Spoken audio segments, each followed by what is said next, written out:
pong umorder sa atin sa TikTok shop, taga Bukawe, Bulacan. Big shoutout sa iyo, Ma'am Mau. Ito po yung order ninyo. Sikasuhin na po natin lahat. So, ang unang patong na gagawin natin ay bubble wrap. 3 patong po ang gagawin natin. Bubble wrap, karton, tapos bubble wrap po ulit.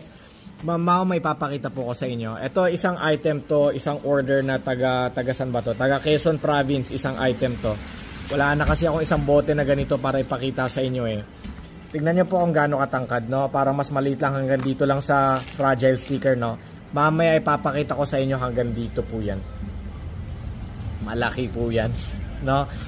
Babalutan po natin to, hindi po natin titipirin sa pagbalot kasi sayang pag nabasag po to. Nabasagan na kami dati, nakakahiya sa customer at sayang ang honey. So yan, tignan, pinakita ko lang po yung difference. Mamaya makikita nyo ganyan kataas yan, no? Yung pagbalot. Sige po, ma'am. Ma'am, ito na po yung unang patong bubble wrap. Ayan, nakalagay Bukawe, Bulacan para po to sa inyo. Ito po yung 1 litro ninyo. Tapos, pangalawang patong natin is karton. Makapal po itong karton na to. Tapos, pangatlong patong is bubble wrap. Ma'am, ito na po. Ito na po yung pangalawang patong karton. Nakalagay dyan. Salamat po. 1 liter bottle. So, bubble wrap po yan sa loob. And then, karton. Babalutan na natin yun ng bubble wrap ulit. Mamaw, ito na po yung order ninyo, no? Ayan na po lahat yon. Ito na yung end product. So, bubble wrap sa loob, karton, tapos bubble wrap. Kinapalan din natin sa taas para kahit maipit siya sa biyahe, sa JNT, sa tracking, sa baba. Ayan, hindi siya mababasag. Nabasagan na kasi kami dati, nakakahiya, no? Nakakahiya. Ayan na rin yung fragile sticker ninyo. Andyan na rin yung waybill ninyo. Ma'am, may papakita ko sa inyo. Matandaan nyo to kanina, no?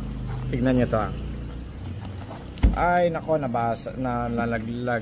Teka. Tingnan nyo. Kita nyo. Diba kanina, inano natin hanggang dito lang yan. Yung 1 liter. Matandaan ninyo kanina. Pero ngayon, tignan mo. Tignan mo din kung gaano kakapal yan. Eh, ito mas makapal to sa 1 liter. Pinakita ko sa inyo kanina. Oops. Nalaglag na. Tapos tignan nyo to, oh. Kung gaano kakapal yan.